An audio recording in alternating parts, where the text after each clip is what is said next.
All right, I'm getting ready to handle your angst.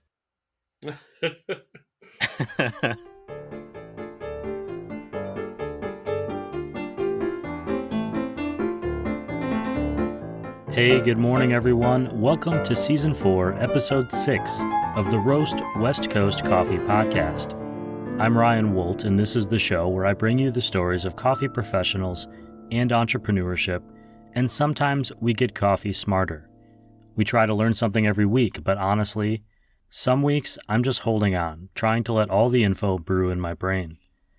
This is the third Coffee Smarter session of the season with my personal coffee sensei, Chris O'Brien. He's the founder of Coffee Cycle Roasting in Pacific Beach, California. Last week we discussed how he develops flavors during the roasting process. We covered the phases of roasting, and in particular, we talked about the rate of rise, or the ROR. I asked Chris to send me a screenshot of the ROR for one of his recent roasts. If you want to see a visual to go along with the term, it's on roastwestcoast.com, where you'll find the newsletter for that and this episode. This week, I asked Chris about Bulletproof coffee. And before we get into that conversation, I need to clarify a few things. First, Bulletproof coffee is both a specific brand and has also become a reference for a specific style of coffee drink. The brand has managed to accomplish the big dream of all brands, where their name is ubiquitous with an entire style of coffee. Another example of what I mean by that is Kleenex. We don't say, "Do you need a tissue?" We say, "Do you need a Kleenex?" Or I wouldn't tell you to search for something, I'd say, Google it. They have many, many products, but coffee and coffee additives is where they made their name. They call it the pillar of their Bulletproof diet, which is high in fats and low in carbs, a take on the popular keto diet. But in what becomes a theme when looking into this brand and this product, we're already getting off track. This is a coffee podcast. So back to the coffee part. The Bulletproof recipe for a morning coffee drink is 1 cup of coffee, 1 to 2 teaspoons of MCT oil, and 1 to 2 teaspoons of unsalted, grass-fed butter or ghee. MCT is short for medium-chain triglycerides. The roots of these triglycerides are found in coconut oil or palm oil, and then enhanced by humans to create a fatty acid that is easily digestible and mostly tasteless, making it an effective way to add lots of fat to something without altering the taste too dramatically. I'll say now that MCT oils have been associated with a lot of potential health benefits, but the waters are murky. There doesn't seem to be a definitive answer to what they do or do not benefit, but they seem to be adjacent to a lot of various claims about the benefits of fats. And there is a lot of fat in that Bulletproof coffee recipe. According to the packaging, a cup of that oil and butter infused coffee will have 25 grams of fat, of which 21 are saturated. As someone who just tipped over the line into a world in which he pays attention to his cholesterol levels, that number jumped out at me. During the following chat, Chris refers to that guy, or that Bulletproof guy, a few times. He's talking about the company's founder, Dave Asprey. He is a self-described lifestyle guru, and he believes in biohacking as a viable way to improve health and increase his lifespan. He came from a tech background before starting Bulletproof and introducing his Bulletproof diet, which has been decried by some medical professionals and nutritionists as having no basis in science and of being overly simplified, which makes sense because he does not have any medical or nutritional training. He's a tech guy. He is, however, a very successful one, having raised a boatload of money for his company, published numerous books, worked in tech, and he even has his own podcast, which has been downloaded way more times than this little West Coast coffee program has. I'm giving you all of this background info to show that there are two very distinct things that we are talking about today. Bulletproof Coffee, the brand, which was created by a person, and Bulletproof Coffee, which is a reference to any type of coffee someone might add fats in the form of oils or butter to. I think that's enough background to get started. My coffee mug is full. It doesn't have anything in it as far as I know, just some really good Crossings Coffee roasted coffee that I picked up from one of our roast industry partners, Cafe La Terre, this morning in Solana Beach, California. I'm going to assume that your coffee is full too, with coffee and whatever else you've decided to put in it today. Which means it is time for us to listen to Chris get a little bit rowdy, and for us to get a little bit coffee smarter on the Roast West Coast Coffee Podcast. Welcome back to the show, Chris. Coffee Smarter with Chris O'Brien of Coffee Cycle Roasting. I'll probably have to say that all over again because it sounded terrible, but I'm glad you're here. The last couple of times we've met, we've gotten into some really in-depth kind of sciencey talk with refractometers and how to identify and develop flavors during the roasting process. And so I want to ask you a question about a type of coffee this week, kind of shifting gears. But before I do, I want to very explicitly say to anyone listening that I am not a doctor nor a medical professional, and it has been established I don't understand science. Chris is not a doctor or a medical professional. He understands some science stuff, but this is not kind of what that conversation is. I don't think that it matters for this conversation, but because this particular coffee is associated with a lot of different health things and has been in the news because of health things and some of the claims about it, I wanted to make that clear. Not a doctor. Chris is not a doctor. We're going to talk about Bulletproof coffee. I literally saw Chris kind of shiver or cringe or something on the other side of the screen there. Let's start with, what is Bulletproof coffee? And I should know this because I should have looked it up before the show and I didn't. But is Bulletproof coffee a brand, or is it a name, a designation given to a type of coffee? At this point, it's both, but it started as a brand, and it is a brand. Bulletproof is the name of a brand, and So for our purposes, we're not talking about the brand per se, but we're talking about the concept, which is what we're going to describe, or both. well, I think by the end I'm going to have to talk a little bit about both. So the concept is what we'll start with, and I've never tried Bulletproof coffee. I don't really have any interest in it, but basically the concept is pretty simple. You take your brewed coffee, like a cup of coffee out of a coffee brewer, you put it in a blender, and you add either MCT oil, coconut oil, or grass-fed butter. And the purpose of any of those three ingredients is basically the same. MCT oil is medium chain triglycerides, so it's basically like a kind of a fat.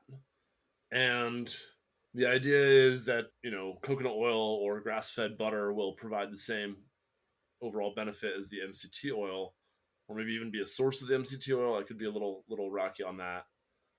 But my understanding is that the idea is that when you blend the two things together, the coffee and the MCT oil or those other fats, and then you drink it, that the combination of the two things together, rather than giving you the shorter spike in energy that caffeine alone will give you a longer, more sustained, less steep and crash worthy of a energy boost. And so that instead of a cup of coffee helping you out for 1 to 3 or 4 hours, caffeine stays in your system for 4 or 5, 6 hours, but its main effects are going to be in that 1 to 3 hour range depending on your metabolism and caffeine sensitivity, rather than having it be such a short effect that it will last for most of your day.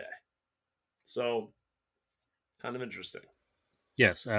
If it isn't clear, coffee is a drug. It is it's classified as a drug, but it's just one that we have all accepted as being okay to use every day. Yeah.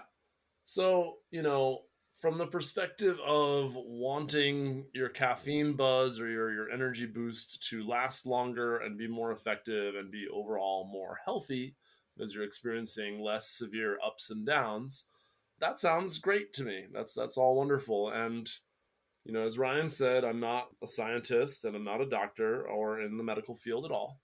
And so, my knowledge of the science there and how truly effective it is a little shaky. And so it's kind of like, why ask me about this? But it might be somewhat true that this works. And at the end of the day, how you feel matters. So if you feel it working for you, if you like blending coconut oil or grass-fed butter or MCT oil with your coffee and you like the way it makes you feel, great. I have no problem with that. But I do have a problem with Bulletproof coffee. And some people that know me know this. So I also know myself. So I'm going to try to not get too worked up on this topic here. I did not know this about you, actually, even though I do know you personally. It was just on my list of questions when I was thinking about what can I ask Chris to get coffee smarter. And I thought, oh, there's this. I remember this really popular thing for a moment being butter coffee. And I remember people asking, coming into the shop when I was Yeah. working there, which has been like 4 years ago, and Yeah. saying, hey, do you guys do bulletproof coffee? And that's where this question came from. Yeah, I'm thrilled actually, despite my seeming reticence, to actually get a chance to share some of this factual information that I'm not going to. I know my limitations, but I'm excited to share with a wider audience some things I know about bulletproof coffee. And it's sort of ironic in some way that we're able to do this through a podcast, because one of the reasons bulletproof coffee became so popular is through a very popular podcast that deserves to be maligned somewhat often, which is Joe Rogan. So Joe Rogan famously got behind Is bulletproof that coffee. that's a podcast people should know? No, It, no. Okay. no. If you don't know Joe Rogan, don't look him up. Don't worry about Okay. Just checking. it. He's a comedian, and supposedly he's funny, so that's great. But he famously likes to endorse things that are not factual, and he often will flip flop on positions. And I believe he did flip flop on his bulletproof position and no longer supports it after being contradicted. But unfortunately, with someone like Joe Rogan, the damage has been done. And a lot of people really believe in bulletproof coffee and continue to buy bulletproof coffee products. So, rewind a little bit. If you like the feeling of putting this stuff in your coffee, there is nothing wrong with that. Go ahead and keep doing it. I fully 100% support you. There are some coffee roasters that don't like it when you put stuff in your coffee, be it cream or sugar or grass fed butter or whiskey, whatever the heck it is. There's some coffee roasters that don't like that. I like to support my community, and that means you who are listening. That means Ryan. If you want to put some stuff in your coffee, whatever it may be, go for it. Have a blast. If you enjoy it, great. I don't care about that. But it's pretty clear at this point that I don't like Bulletproof Coffee, the brand, and I don't like what they promote. And the problem is not with the MCT oil or the grass fed butter or the coconut oil. As I've said, I don't have a lot of scientific understanding of why that is supposed to work. I don't. I haven't read any studies that confirm or contradict that.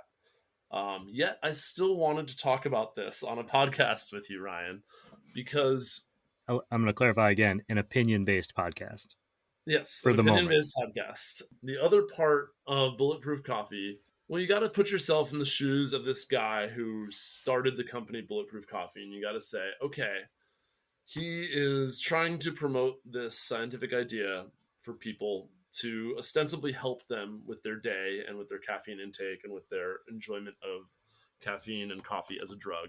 And so he's teaching everyone about these benefits of blending MCT or coconut or butter. So it seems like he's a very nice guy. Well, if you want to start a business, you have to find a way to make money. And by promoting this, he wants to make money. And so, how does he make money? So, he can sell his own brand of brain octane oil, is I think what he refers to it as, or they refer to it as, because I don't know if it's just one guy or some group. I tend to refer to it as a guy, but it could be a girl or a they them or anybody, or some kind of oligarchical group involved in brainwashing us.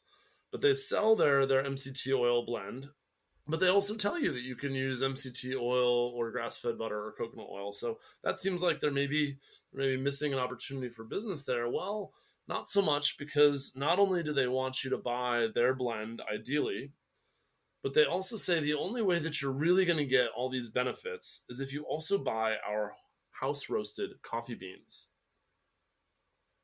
And that is a problem. Not because I'm worried about the competition, because I'm not.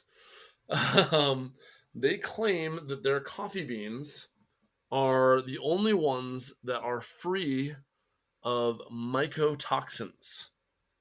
Okay, mycotoxins. Myco, as an appendage, generally refers to being from fungus. So, like a mycologist is someone who studies mushrooms. So, the claim is that bulletproof coffee beans are free of mycotoxins and that all other coffee beans are not free of mycotoxins, and that the mycotoxins will negatively impact you and your life and your health, and that they will also prevent the MCT coconut oil, butter, blah, blah, blah, blah, blah, from being wholly effective. So, this is where bulletproof coffee is full of poop. I tend to curse a lot, and so on this podcast, I try to curse a little bit less. So, full of poop is what you're going to get there. It might be more effective because you toned it down. Well, that's basically what he's saying. Is he's saying that there's all these little funguses that are living on the surface of your coffee bean and pooping, and that their poop is going to be poisonous for you, and that you need his poop-free coffee or mycotoxin-free coffee. And unfortunately, with a word like mycotoxin, which sounds really sciencey and great, even if it's true or not that mycotoxins are a thing to be worried about, there are numerous third-party studies on Bulletproof's coffee beans that show that they are no different from any other coffee beans as far as any microbial evidence of anything that's been left behind. And so in other coffee podcasts that you and I have done, we've talked about coffee processing a bit. We've talked about microbial activity acting on coffee. We've talked about animal poop coffee. And there is, in the food world, a ton of food products that are fermented at some level and that have microorganisms, funguses, molds, bacteria that act upon your food before you eat it. Not just cheese and kimchi, things that you don't think about, like chocolate are fermented. Coffee is fermented always. There's always microbial activity to get coffee beans to the roastery. And so the bulletproof coffee beans are actually just commodity grade coffee beans. They're just normal coffee beans that have the bulletproof name on them. And so Bulletproof, the company, has lied to you. They lied to Joe Rogan, the poor dumb bastard. They lied to Joe Rogan and they told him that it was mycotoxin free, And I don't really feel that bad for Joe Rogan, but I feel bad for all these people that have been lied to, because by using words like mycotoxin and talking about medium chain triglycerides, we're listening to people that are using big sciencey vocabulary words that make you think that you're listening to an expert, when in reality you're listening to an expert on making you feel dumb. And they are capitalizing on making you feel dumb so that they can make the money off of you. So again, you want to use MCT oil or coconut oil, I just support the heck out of you. You just go right ahead. I'll let you use my blender at home, not at the shop. But you're not doing yourself any favors if you're buying scammy coffee from scammy people. All right? They are out there to take your money by making you feel dumb. And I cannot support that in any way. I feel very passionately about that because I love getting into the science of things. I love digging into them. I know what mycology is. I know that word. So mycotoxin immediately throws a red flag to me, and I'd say, well, what is a mycotoxin? Well, it must be a toxin that's left behind from a fungus. And then I start looking up bulletproof coffee and mycotoxins, and you can find studies very easily that show, without the shadow of a doubt, that their coffee is no better than anybody else's and arguably worse than most people's. And because it is commodity coffee, it's going to be much more inconsistent, much more full of flaws and molds and bad fermentation than it would be if you bought from a excellent small micro roaster like your local roaster down the street, like Lofty Coffee or Coffee Cycle or Bird Rock or Steady State, or any one of the wonderful guests that you have on your shop probably has, almost definitely has, better coffee than Bulletproof, and coffee that's much more free of bad things. And I'm not going to try to make you feel dumb by saying toxins or mycotoxins or, blah, blah, blah, blah, blah. I'm going to say bad things. There's less bad things in good, locally sourced, ethically sourced, high quality coffee than there is in Bulletproof coffee. So please, please don't buy Bulletproof coffee. You can mix all the oils and crap in your coffee that you want. I don't care what you put in there. You want to put crack cocaine in there, that's on you. I don't recommend it. But don't buy Bulletproof coffee. They do not deserve your money. They do not deserve your support. You didn't know I was that worked up about Bulletproof, did you? That's funny. I did not know that you were that worked up about Bulletproof. I think I'm going to have to consult a lawyer before I put this episode out there just to I make sure warned that you about this I one. can't get in trouble. I mean, if you get in trouble, that's on you. But if I get in trouble, I'm just a guy in the closet here, Chris. That is a very intense thing. I think that says I would take from this more about as a consumer. I'm thinking about the companies that I buy from and how much trust I put in them to make ethical choices for me. I am choosing to support coffee shops that I think are making choices on the sourcing side that I agree with. I am choosing to buy products from companies, say, that I think are treating their employees well. But at some level, there has to be a trust built where they've given me a reason to believe that. Now, I think it's a lot easier if you just go, oh, well, I'm buying this from Target. I'm sure Target's figured this out. I'm not going to think about it. Taking that next step as a consumer to try to identify where there are hiccups in that chain or where things don't necessarily match with my belief system or my value system is it's an extra step and it's harder, and we all have stuff going on. Like you might be worried about getting dinner on the table or getting home from work or trying to get in a workout. There's a million other things to think about other than, is this product I'm buying good for the world or better for the world or whatever. And and so I commend anyone who is willing to do that, has the luxury of time and space and money to do so, for whatever product. And maybe it's only one product you choose to do that for. Maybe it's only coffee. Maybe it's only, mushrooms, as Mhm. a randomly chosen example. But every time that you do that, one, you'll feel good about that choice. And two, it'll make it a little bit easier for the companies that are putting in that effort to keep doing so, because there'll be one more person that has kind of that knowledge and is making a values based choice with their dollars. And I say that knowing that that is not always reasonable for everyone, and it's not always reasonable for every product. It's very difficult and it can be overwhelming. And I would say, personally, even sometimes a little depressing. But I also find that it's very rewarding to know that I have chosen to support a brand or a product that I really believe in. And so, yeah, it makes me happy to know that there are people who are passionate about their products and about giving their customers products that they believe in as well. Well, it's also nice to chat with someone like you that supports that and also acknowledges that it is impossible to well, not necessarily impossible, but is at least very, very difficult to be quite sure, even, or even slightly sure, that all the consumer choices we're making are solid. But I mean, I think what gets my passion up in ire like that is just this deliberate misinformation thing, disinformation rather than misinformation, which comes up a lot, these days. And you know, if you're just trying to appeal to some kind of market, that's great. If you want to just not lie to your consumers, that makes me feel a little better. And and I think that there's a lot of examples of that sort of thing out there now. Greenwashing, or as like sometimes how it's called, where people try to claim that they're environmentally ethical while they're not being. Is kind of a really common one these days. There's a really relevant example in coffee right now that I don't know if you want me to get into, but Why don't we save that for another episode?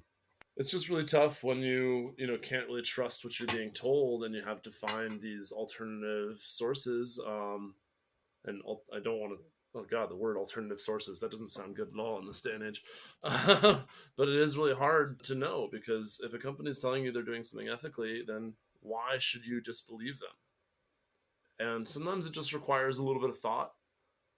Like I had that thought of, oh, I know myco, I know toxin, what the heck is this? And then you just do a tiny bit of digging and it pops right up. But some of them are harder and harder to know, and get defended by people that think they're maybe even doing the right thing. you just got to try to do your best, and you have to accept that, I mean, I order stuff from Amazon. I know that's not always, particularly ethical.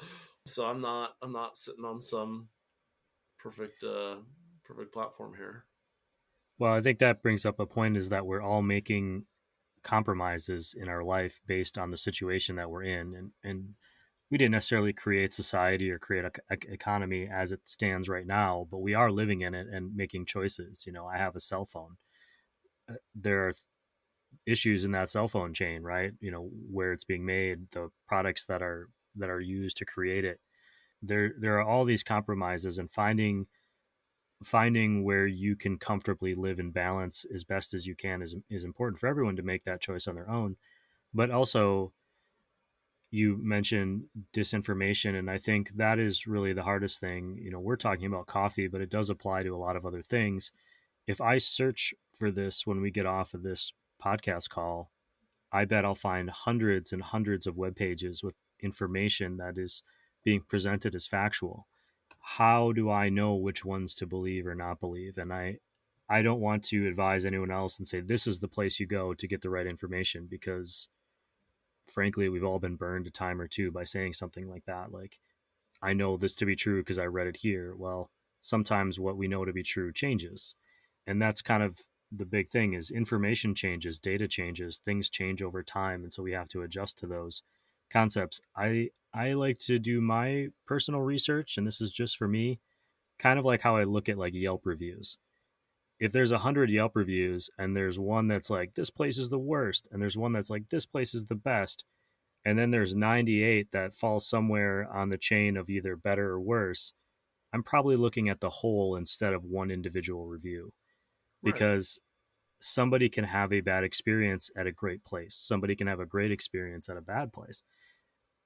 Looking at it as a combination of the whole seems to be more valuable, but it is hard. And I empathize with anyone trying to figure out where they land on any given topic, much less coffee. Well, and that's why it's important to, have that disclaimer of saying, hey, if you like the way this oil feels in your coffee, go for it. How you feel matters. These guys might not be totally wrong with that, or even if the science contradicts it, psychosomatic effects are real. So if it makes you feel like you have more energy throughout the day, that's freaking awesome. Cool. I don't care how that got to you, but I can't support the company that fear mongers to get sales. So, at the end of the day, that's one that I take a stand on. And also, if you are drinking something or eating something that maybe has disinformation about whatever health benefits it has, check with the doctor if you can. Check and make sure that the way you're feeling is also matching up with your health. And I'm only saying that because sometimes I feel great, but then the internals might not be so good, and vice versa. This has been a really interesting episode, and has delved into a whole bunch of different areas. And Chris, I appreciate that you were willing to chat about it, and I hope I don't regret it. I hope you don't either. I certainly won't. Just kidding, buddy. Thank you for being here. I can't wait to talk to you again. Have a great day. Have a good cup of coffee. Do something nice for yourself.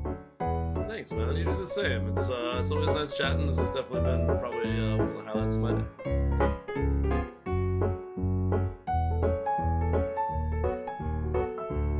I should let you know that I have tried coffee with oil and butter in it. It wasn't for me. I didn't like the sensation of having my lips and my beard coated in the oil afterwards. I couldn't actually taste the butter or the oil in the coffee, but it was just that sensation. I felt like I couldn't get it off for hours. To recap from today's Coffee Smarter session, Chris really does not like the Bulletproof Coffee Company, but he doesn't object if you want to put something else into your coffee. I did some digging, and frankly, it was hard to find straight answers on anything related to Bulletproof, the brand, or their related products. Their website was a maze of content, leading to more content, leading to more content, and none of it with the answers I was looking for. They do reference mold toxins in coffee, and they make the assumption that you wouldn't want that. Which, okay, but neither would any other coffee roaster. So I kept digging. The internet, in general, wasn't much better. Hundreds, maybe thousands of websites with odd URLs, often with misspelled health buzz terms, spouted the benefits of Bulletproof coffee. But I didn't find any that included any independent supporting evidence. I did find an actual scientific study on the mycotoxin levels in coffee, which said that the extremely low levels of the toxin, mold toxins in particular, found in commercial coffee are further destroyed by the general roasting process, which made it unnecessary to perform any further studies. Basically, it stated that this wasn't a real problem. And I finally found a post that helped me break down some of the health claims made by the Bulletproof coffee brand on Daily Coffee News. It is a few years old, having been published in 2018, but it was the most efficient collection of info that I could find. I'll link to it in the newsletter on roastwestcoast.com. But here are some of the main points about how the brand obfuscates the information that they share. They claim their coffees are certified clean of toxins, but no such third-party certification exists. They claim that by drying their coffees they are reducing the opportunity for mold to grow, but that's no different than any other coffee which is dried naturally in the sun or in a dryer or during the roasting process. That's literally all coffees. They also claim that their coffees are tested for performance-robbing toxins, 27 of them in fact, but they don't say what those toxins are, nor how they rob someone of performance, nor who it is that is testing for them. Basically, there is a lot of, look over here, this coffee is good for you. Now look over here. See, I said it was good for you. But there doesn't seem to be a lot of foundational evidence to actually prove it. And if there is, I can't find it. There's just anecdotal commentary that doesn't support their claims with any of those facts or studies or even details on how they came to their conclusions. They do say it over and over and over again, sometimes very loudly, and sometimes using unnecessarily complex terminology, or at the very least, an abundance of exclamation points. It seems as if the coffee coming from Bulletproof is no different from the coffees on the rest of the shelf at the grocery store.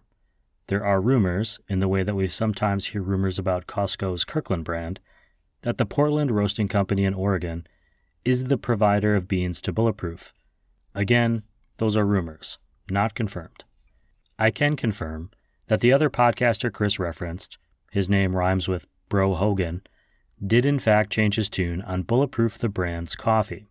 You can Google that if you like. As for the medical benefits of a high-fat diet, I don't know. That's for a different podcast, one with doctors, nutritionists, medical professionals. If you want to add oils and fats to your coffee, I just hope you make it a really good cup of coffee from a really great roaster. This show partners with a bunch of them, including Ignite Coffee Roasters, Café Laterre, Moster Coffee Company, Coffee Cycle Roasting, Leap Coffee, Zumbar Coffee and Tea, Maria Coffee, Steady State Coffee Roasting, and Camp Coffee Company. Their coffee is great with nothing in it, but you can always add whatever you like, including First Light Whiskey. And I want to say thank you to Cape Horn Coffee Importers for always supporting this show. If you want to buy some coffee, I always link to the roast industry partners in this show's podcast notes. But if you can't find them wherever you are listening, you can also click into any article on roastwestcoast.com, and they'll be there at the bottom. And if you'd like to meet me, Ryan the podcaster, I'll be at Camp Coffee Company in just a few days, Saturday, February 19th from 9 to noon. One last time, head to roastwestcoast.com for links to check out the other coffee content and to subscribe to the newsletter. If you have questions you think would be perfect for a future Coffee Smarter episode, send them to me on Instagram at roastwestcoast. I'll ask our coffee experts as many of them as I can. And if you want something a little more intense, our Coffee Smarter expert Chris is hosting Coffee Smarter 101 classes covering chemistry, history, and economy, along with some flavor profile sampling. The February class is already sold out, but you can get tickets for March on coffeecycleroasting.com. But I recommend that you don't wait until later, because all of his classes have sold out so far. I'll leave you today with this question that came up earlier and is probably going to sit on my brain for a bit. Is all coffee a blend? It's an interesting way to look at coffee, especially considering all of the focus we put on single origin coffees. Thank you for listening, everyone. This episode of the Roast West Coast Coffee Podcast has been written, produced, and recorded by me, Ryan Wolt. I hope the show has found you happy, healthy, and with at least enough sanity and coffee to make it through another day. Please always tip your baristas, and be sure to drink good coffee.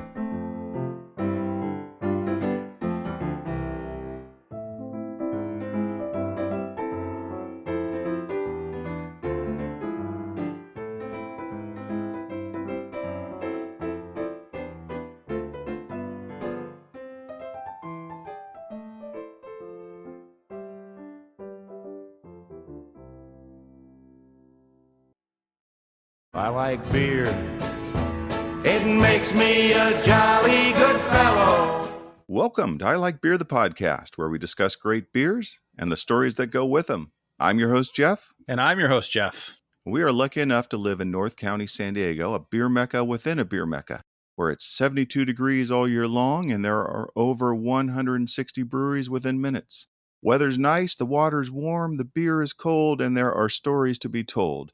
We believe beer is a drink for friends, for sharing a laugh, telling a tale or two, and for contemplating life and how to live it.